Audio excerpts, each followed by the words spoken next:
নমস্কাৰ আমাৰ এই ইউটিউব চেনেলটোলৈ আপোনালোক আটাইলৈ স্বাগতম জনাইছোঁ।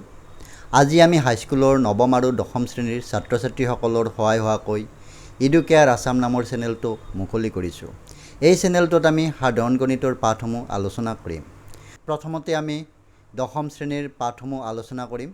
পৰৱৰ্তী পৰ্যায়ত আমি নৱম শ্ৰেণীৰ বাবে পাঠদান আগবঢ়াম। যদি সম্ভৱ হয় তেনেহ'লে আমি ভৱিষ্যতে অষ্টম শ্ৰেণীৰ বাবেও পাঠ আলোচনা কৰিম। প্ৰাৰম্ভিক পৰ্যায়ত আমি সাধাৰণ গণিতৰ পাঠদান কাৰ্যসূচী সম্প্ৰচাৰ কৰিম। অনাগত সুদিনবোৰত আপোনালোকৰ পৰা সমাদৰ পালে উৎসাহিত হ'লে আমি দশম, নৱম আৰু অষ্টম শ্ৰেণীৰ বাবে সাধাৰণ বিজ্ঞানৰ পাঠসমূহ সামৰি ল'ম। আশা কৰোঁ আপোনালোকে আমাৰ চেনেলটো আঁকোৱালি ল'ব। বলক আমি এতিয়া প্ৰথম পাঠদান কাৰ্যসূচী শুভাৰম্ভ কৰোঁ। মৰমৰ ছাত্ৰ ছাত্ৰীসকল, আজি আমি ইডুকেয়াৰ আছাম চেনেলটোত প্ৰথম ক্লাছটো কৰিবলৈ ওলাইছোঁ। আজি আমাৰ চেপ্টাৰটো হ'ল দশম শ্ৰেণীৰ অংকৰ বাস্তৱ সংখ্যা। প্ৰথম অধ্যায় বাস্তৱ সংখ্যা। তো বাস্তৱ সংখ্যা বুলি ক'লে আমি কি বুজোঁ? আমাৰ বাস্তৱ জীৱনত যিবিলাক সংখ্যা আমি পাব পাৰোঁ সেই সকলোবোৰে বাস্তৱ সংখ্যা। অৰ্থাৎ সকলোবোৰ পৰিমেয় আৰু অপৰিমেয় সংখ্যাকে একেলগে বাস্তৱ সংখ্যা বুলি কোৱা হয়। সকলোবোৰ পৰিমেয় আৰু অপৰিমেয় সংখ্যাক একেলগে বাস্তৱ সংখ্যা বুলি কোৱা হয়। আমি বাস্তৱ সংখ্যা ৰেখাডাল অংকন কৰি ইয়াক বুজিবলৈ চেষ্টা কৰিম। এই হালধীয়া ৰেখাডালে কি বুজাইছে? বাস্তৱ সংখ্যা ৰেখা বুজাইছে। য'ত 0, 1, 2, 3... এই সংখ্যাবোৰ স্বাভাৱিক সংখ্যা। আৰু স্বাভাৱিক সংখ্যাবিলাকৰ আগত 0টো লগাই দিলে কি হয়? 0, 1, 2, 3... এইবিলাক হ'ল পূৰ্ণ সংখ্যা। অৰ্থাৎ 0, 1, 2, 3... এইবোৰে কি বুজাইছে? পূৰ্ণ সংখ্যাৰ সংহতিটো বুজাইছে। আৰু তাৰপিছত 0ৰ বাওঁফালে -1, -2, -3... অৰ্থাৎ 0, 1, 2, 3 এইফালে অসীমলৈ বাঢ়ি যাব পাৰিব। ঠিক তেনেকৈ 0ৰ বাওঁফালে -1, -2, -3 এনেদৰে অসীমলৈ কমি যাব পাৰিব। এই গোটেইবিলাক সংখ্যাকে কি বুলি কোৱা হয়? অখণ্ড সংখ্যা বুলি কোৱা হয়। এই অখণ্ড সংখ্যা, স্বাভাৱিক সংখ্যা আৰু পূৰ্ণ সংখ্যাবোৰ আচলতে পৰিমেয় সংখ্যা। অৰ্থাৎ স্বাভাৱিক সংখ্যা, পূৰ্ণ সংখ্যা আৰু অখণ্ড সংখ্যাবিলাক পৰিমেয় সংখ্যাৰ সংহতিতে থাকে, অৰ্থাৎ পৰিমেয় সংখ্যা হয়। লগতে এই বাস্তৱ সংখ্যা ৰেখাডালত 0ৰ পৰা 1ৰ মাজত যদি আমি এটা পইণ্ট বিবেচনা কৰোঁ, এইটোৱে কি সূচাব? 1/2 বা 0.5। ঠিক তেনেকৈ তাৰ অকণমান সোঁফালে আমি কি পাম? 1ৰ পিছত আমি ইয়াতে কোনোবা এখিনিত √2 পাম। তাৰপিছত কোনোবা এখিনিত আমি √3 পাম। এই গোটেইবিলাকে আচলতে এই √2 এইবিলাক আচলতে অপৰিমেয় সংখ্যা। অৰ্থাৎ পৰিমেয় সংখ্যাৰ মাজত অসংখ্য অপৰিমেয় সংখ্যা থাকে। আৰু এই পৰিমেয় সংখ্যা আৰু অপৰিমেয় সংখ্যা গোটেইবোৰ লগলাগিয়ে কি হৈছে? বাস্তৱ সংখ্যা হৈছে। পৰিমেয় সংখ্যাত 1/2, 1/3 এইবিলাক থকাৰ উপৰিও পৰিমেয় সংখ্যাত 1/3, 1/2, -1/2 এইবোৰ থকাৰ উপৰিও স্বাভাৱিক সংখ্যা, পূৰ্ণ সংখ্যা আৰু অখণ্ড সংখ্যাবোৰো সোমাই থাকে। অৰ্থাৎ পৰিমেয় সংখ্যাত স্বাভাৱিক সংখ্যা, পূৰ্ণ সংখ্যা আৰু অখণ্ড সংখ্যাবিলাক থকাৰ উপৰিও এইবোৰ সংখ্যাও সোমাই থাকে। অৰ্থাৎ এই পৰিমেয় সংখ্যাবোৰ আৰু তাৰপিছত অপৰিমেয় সংখ্যা √2, √3 এই গোটেইবোৰ লগলাগিয়ে হৈছে বাস্তৱ সংখ্যা। এই বাস্তৱ সংখ্যাখিনিৰ পিছত আমাৰ এটা ইউক্লিডৰ ডিভিজন লেমা বুলি প্ৰমেয়িকা আছে, সেইটো আমি আলোচনা কৰিম। তাৰ আগতে আমি এইখিনি চাই ল'ম। ইতিমধ্যে আমি আগৰ ক্লাছত শিকি আহিছোঁ যে ভাজ্য = ভাজক পূৰণ ভাগফল, ভাজ্য সমান ভাজক পূৰণ ভাগফল যোগ ভাগশেষ। উদাহৰণস্বৰূপে 7 = 3 × 2 + 1 লিখিব পাৰোঁ। অৰ্থাৎ 7ক যদি আমি 3ৰে হৰণ কৰোঁ তেনেহ'লে 7টো হ'ব ভাজ্য, 3টো হ'ব ভাজক। আৰু 7ৰে 3ক হৰণ কৰিলে কেইবাৰ যাব? ভাগফল আমি 2 পাম। 3 × 2 = 6। আৰু তেতিয়া ভাগশেষ কি থাকিব? 1 থাকিব। গতিকে ইয়াৰে 7টো হ'ল ভাজ্য, 3টো ভাজক, 2টো হ'ল ভাগফল আৰু 1টো হ'ল ভাগশেষ। ইউক্লিডৰ বিভাজন লেমা আচলতে এই কথাখিনিৰে এটা বেলেগ ৰূপান্তৰ, বেলেগ একো নহয়। এতিয়া আমি ইউক্লিডৰ বিভাজন লেমাটো চাম। উপপাদ্য 1.1 তোমালোকৰ পাঠ্যপুথিত আছে ইউক্লিডৰ বিভাজন প্ৰমেয়িকা বা ইউক্লিডছ ডিভিজন লেমা। এইটো কি দুটা যোগাত্মক অখণ্ড সংখ্যা a আৰু b দিয়া থাকিলে এনে দুটা অদ্বিতীয় সংখ্যা q আৰু r থাকিব যাতে a equal to b q plus r য'ত 0 is less than or equal to r less than b a equal to b q plus r where 0 less than or equal to r less than b অৰ্থাৎ এইটো হ'ব এই ক্ষেত্ৰত ভাজক এইটো হ'ব এইটো ভাজ্য এইটো ভাজ্য এইটো ভাজক আৰু কিউটো হ'ব ভাগফল আৰু আৰটো হ'ব ভাগশেষ। এই ইউক্লিডৰ বিভাজন প্ৰমেয়িকাটো পুনৰ ব্যৱহাৰ কৰিলে আমি তাক ইউক্লিডৰ কলন বিধি বুলি কওঁ। সেইখিনি এনেকুৱা ধৰণে লিখিছোঁ চাই লোৱা। কিছুমান সুসজ্জিত স্তৰত এটা শ্ৰেণীয়েই হ'ল কলন বিধি যিয়ে কোনো এক বিশেষ ধৰণৰ সমস্যা সমাধানৰ বাবে প্ৰণালী আগবঢ়ায়। অৰ্থাৎ ইউক্লিডৰ বিভাজন প্ৰমেয়িকাটো কোনো এক বিশেষ ধৰণৰ সমস্যা সমাধানৰ বাবে সুসজ্জিত স্তৰত প্ৰণালীবদ্ধভাৱে প্ৰয়োগ কৰিলে তাক ইউক্লিডৰ বিভাজন কলন বিধি বুলি কোৱা হয়। তো ইউক্লিডৰ কলন বিধিটো বুজি পালা তোমালোকে। এই ইউক্লিডৰ বিভাজন প্ৰমেয়িকাটো প্ৰয়োগ কৰি অৰ্থাৎ ইউক্লিডৰ কলন বিধিৰ জৰিয়তে আমি কি কৰিম তোমালোকৰ প্ৰথম চেপ্টাৰৰ কুৱেশ্যন নম্বৰ 1ত দিয়া গসাউ উলিওৱাবিলাক আমি এই পদ্ধতিটো ব্যৱহাৰ কৰি অৰ্থাৎ ইউক্লিডৰ বিভাজন কলন বিধি প্ৰয়োগ কৰি গসাউ উলিয়াম। এতিয়া আমি 1.1ৰ অনুশীলনীলৈ আগবাঢ়িছোঁ। আজি আমি ক্লাছ 10ৰ জেনেৰেল মেথামেটিক্সৰ প্ৰথম চেপ্টাৰটো ষ্টাৰ্ট কৰিবলৈ ওলাইছোঁ। তোমালোকৰ চেপ্টাৰ 1টো হ'ল ৰিয়েল নাম্বাৰছ বাস্তৱ সংখ্যা আৰু বাস্তৱ সংখ্যাৰ চেপ্টাৰৰ অনুশীলনীটো হ'ল 1.1। এতিয়া আমি কুৱেশ্যন নম্বৰ 1ত দিয়া প্ৰশ্নটো চাইছোঁ। প্ৰশ্নত দিয়া আছে ইউক্লিডৰ কলন বিধি ব্যৱহাৰ কৰি গসাউ উলিওৱা। তাৰ 1 নম্বৰ প্ৰশ্নটো হৈছে 135 আৰু 225 অৰ্থাৎ 135 আৰু 225ৰ মাজত গসাউ উলিয়াব লাগে। ইয়াতে আমি লিখিলোঁ কুৱেশ্যন নম্বৰ 1 of 1 সলিউশ্যন। প্ৰদত্ত সংখ্যা দুটা হ'ল 135 আৰু 225।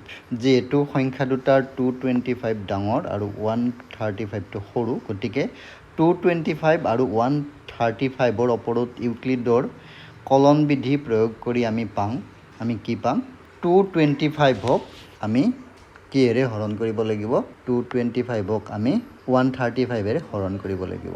225ক আমি 135ৰে হৰণ কৰিম এনেকুৱাকৈ।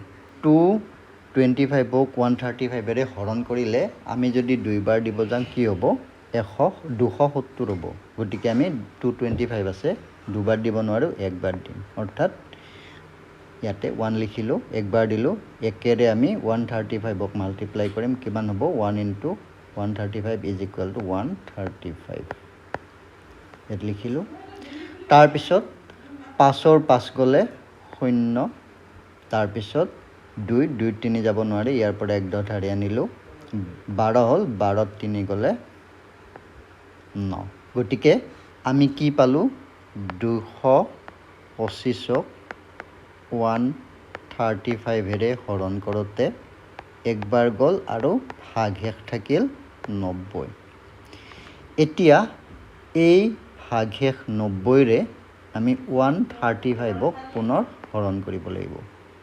তো 135ক আমি 90ৰে ভাগ কৰিম অৰ্থাৎ 135 হ'ব ভাজ্য আৰু 90 হ'ব ভাজক।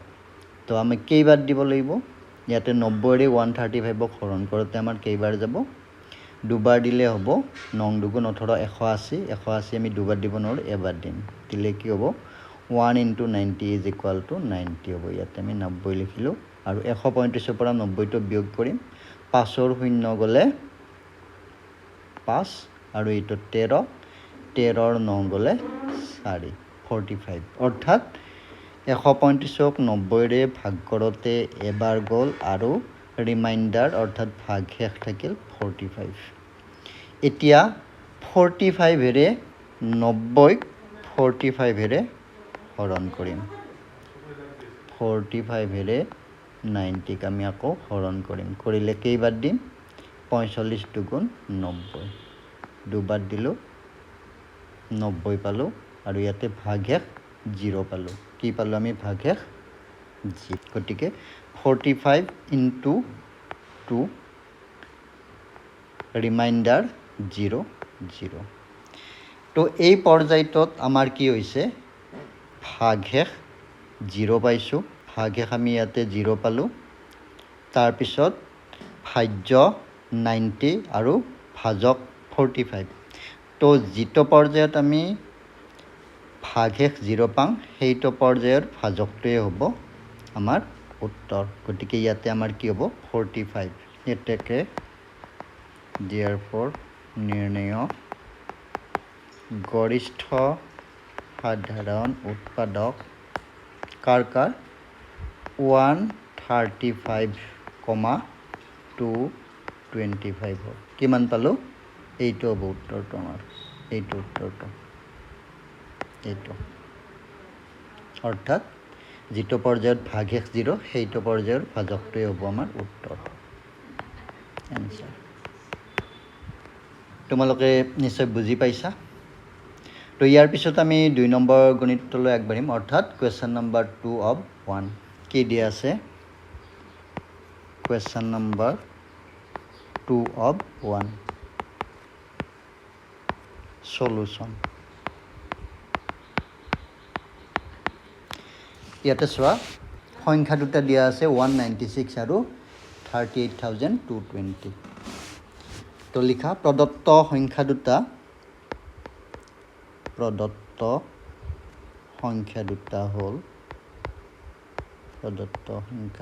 হ'ল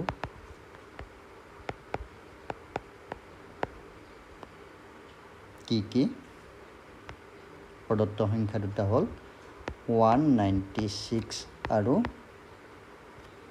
38,220 যিহেতু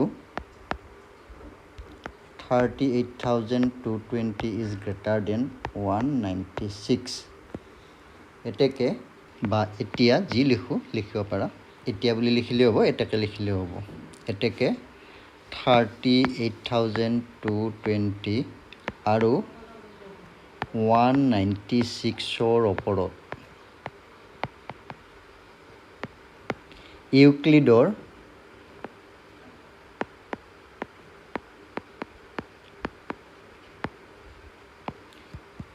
কলন বিধি বিভাজন কলন বিধি প্ৰয়োগ কৰি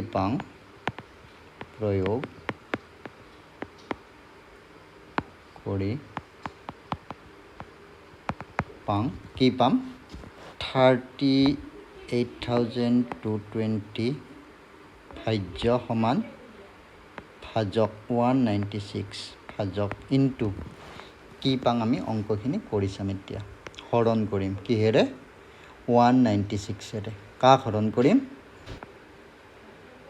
আমি 196 হৰণ কৰিম 38,220 তো এই ক্ষেত্ৰত আমি প্ৰথমতে কি কৰিম 196 যেতিয়া হৰণ কৰিম এই প্ৰথম তিনিটা ল'ম ইয়াতে যেহেতু তিনিটা আছে অংক ইয়াতে তিনিটা ল'লোঁ লৈ আমি কি কৰিম এতিয়া আমি 382 196 কেইবাৰ যাব চাম যদি দুবাৰ দিব যাওঁ আমি কি হ'ব 2 6 গুণ 12 2 2 9 গুণ 18 19 9 হাতে 1 2 1 গুণ 2 1 392 হ'ব গতিকে দুবাৰ দিব নোৱাৰে আমি কিমান দিম এবাৰ দিম তো আমি এবাৰ দিলোঁ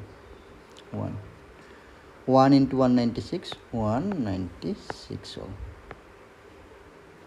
তাৰপিছত আমি কি কৰিম 382 পৰা 196 বিয়োগ কৰিম তো ইয়াতে 2 আছে 2ৰ 6 গ'লে কিমান হ'ব 2ৰ 6 যাব নোৱাৰে 12 হ'ল ইয়াতে 7 ইয়াতে 2 তো ইয়াতে ইয়াৰ পৰা আমি একদম ধৰি আনিলোঁ 12 হ'ল 12ৰ 6 গ'লে 6 ইয়াতে 7 7ৰ 9 নাযায় একদম ধৰি আনিলোঁ 17 17ৰ 9 গ'লে কিমান 8 আৰু এইটো 2 2ৰ 1 গ'লে পুনৰ এই দুইটো নামি আহিব কোনটো এই দুইটো নামি আহিব ইয়ালৈ ঠিক আছে তাৰপিছত এতিয়া আমি কি কৰিম 4টা অংক পালোঁ এতিয়া 4টা অংকৰ 1862 196 1862 হৰণ কৰিলে কেইবাৰ যাব তো ইয়াত যদি আমি 196ক 10 দি পূৰণ কৰোঁ 1960 হ'ব যিটো আমাৰ 1862তকৈ বেছি তো 9 বাৰ যায় নেকি আমি চাম আমি ট্ৰাই এটা কৰোঁ 9 বাৰ দিলোঁ 9 ৰে 6 9 6 গুণ 6 9 4 হাতে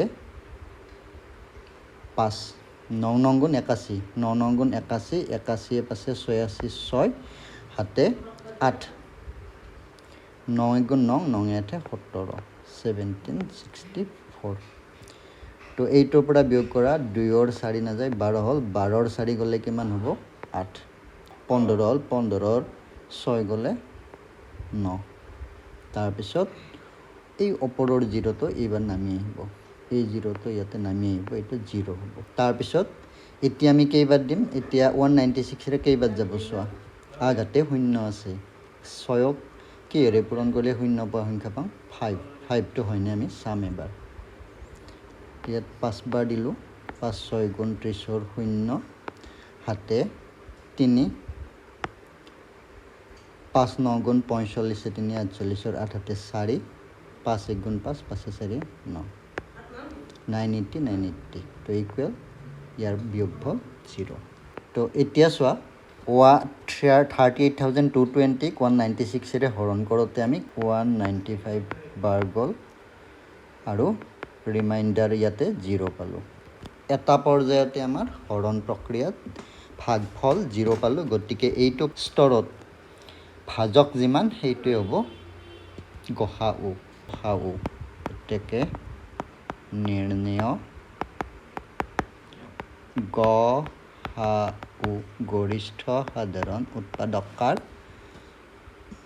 196 আৰু 38,220 কিমান পালোঁ উত্তৰ এইটো পৰ্যায়ত ভাজক কিমান 196 আমাৰ এনসাৰ হ'ব এই ক্ষেত্ৰত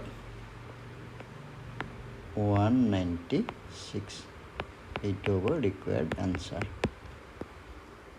তো আজিলৈ আমি এই অংক দুটাতে আজিৰ পাঠদানটি সমাপ্ত কৰিলোঁ পৰৱৰ্তী পৰ্যায়ত আমি ইয়াৰ পিছৰ অংককেইটা আলোচনা কৰিম তোমালোকে এই ভিডিঅ'কেইটা চাই কেনেকুৱা পালা কমেণ্ট কৰিবলৈ নাপাহৰিবা ধন্যবাদ